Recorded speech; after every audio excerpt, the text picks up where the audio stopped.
Have you ever taken a trip overseas and you wanted to exchange your funds, but you had no idea where you should go so that you could get the best rate? Well, without a doubt, you're gonna figure it out by the end of this video. What's good, everybody? It's Vaughn, and this is where you get that knowledge that you don't get in college. So go ahead and scroll into the description, click the link next to Weeble, and collect your 12 free stocks. Hold up. We can't just start the video like that. Do you know what today is? It's my birthday. Yes, sir. My birthday's on 9/11, so you know I'm going to heaven. And I'm a simple guy, so I won't ask for too much. All I want you to do is like, share, and subscribe to my channel. That will be the greatest birthday gift ever. Make sure you share it to multiple friends. And if you're a Virgo, too, then you know what you gotta do. Let me know your birthday in the comments below, cause it's odd season. But in today's video, I'll be talking to you about 6 different ways that you can exchange your currency when you're traveling overseas. And I'll be going in order from worst to best. Number 1 is the absolute worst way that you can exchange your currency. And I'm sure just about everyone has made this mistake at least once. And it's at the airport. And that cambio that you see right when you get off your plane, they're advertising to you foreign exchange, and they have their rate, and it's typically one of the worst rates that you can get. Many people exchange their currency at the airport because it's convenient and they don't know any better. But convenience comes with a fee.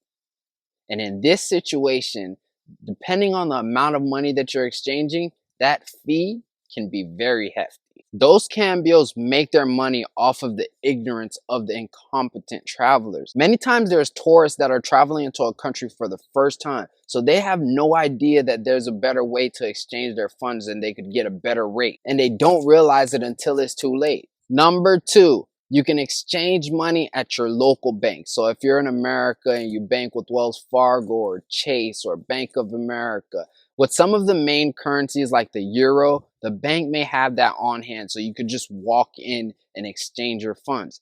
But with other currencies like the Jamaican dollar or the Mexican peso, you can place an order so that you can pick those funds up in 1 to 3 business days. And that will allow you to get a much better exchange rate than you would at the airport cambio at your final destination. But if you plan on using this method, you have to be cautious and do some research before traveling, because there are some countries that have custom regulations that restrict travelers from getting currency from their local bank and bringing it into their country. Number 3, withdrawing money from a bank ATM.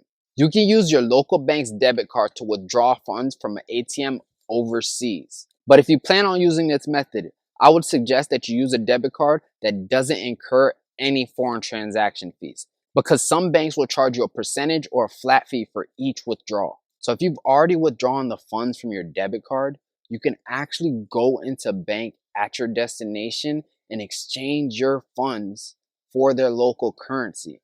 And in many cases, you're going to get a better exchange rate than you would at the airport cambio. Number 4, you can exchange money at a store. This is something that the average individual wouldn't know. You would have to find out this information from a local. But for example, currently $1 US equals 154 Jamaican dollars. And if I go to a certain store, they will exchange my US dollars for 150 Jamaican dollars. And if I go to the airport cambio, they would give me $133 or somewhere around there.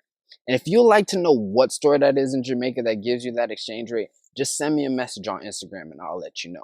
Number 5, you can send money through MoneyGram or Western Union. But wait a minute.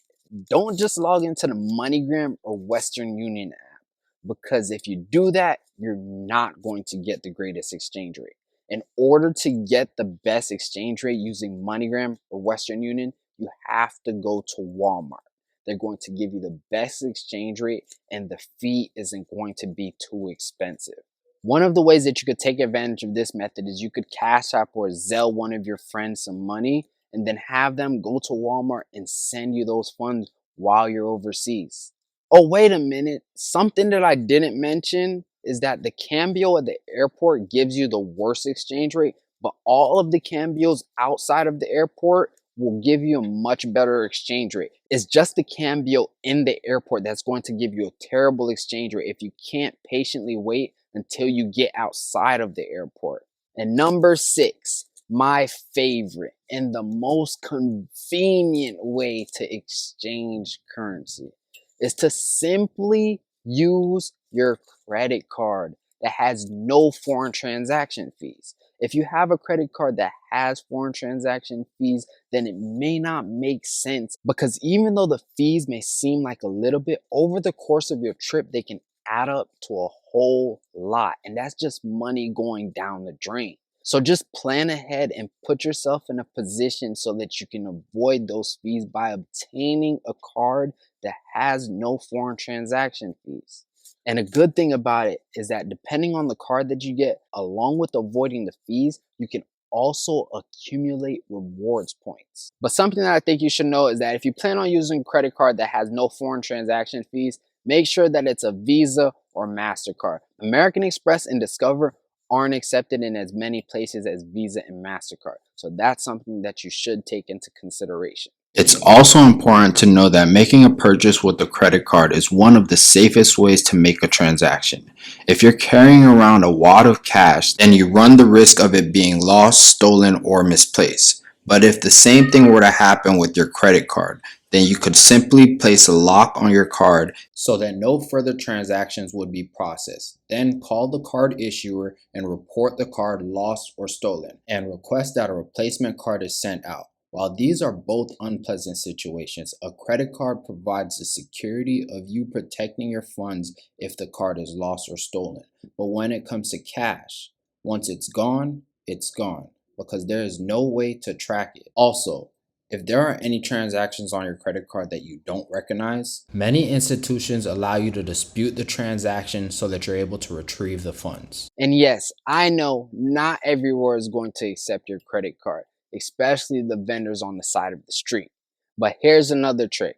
You could go into the supermarket at your destination and then grab a few items. And when you're going to purchase those items, ask them if they can charge your card for a certain amount and give you the change in their local currency. That way you would get the best exchange rate, and you would avoid the cash advance fee that you would get if you use your credit card at an ATM. These are just some of the ways that I know you can go about exchanging your currency. If you know of any better ways that you can get a better exchange rate, go ahead and leave them in the comments below. I would love to learn something new. Thank you for taking the time out to watch this video on my birthday. And don't forget to tell me happy birthday in the comments below. And if you have any questions, go ahead and leave those in the comments below. And if you like this video, go ahead and click the thumbs up. And don't forget to subscribe and click the bell so that you're notified every time that I make a new post. Until next time.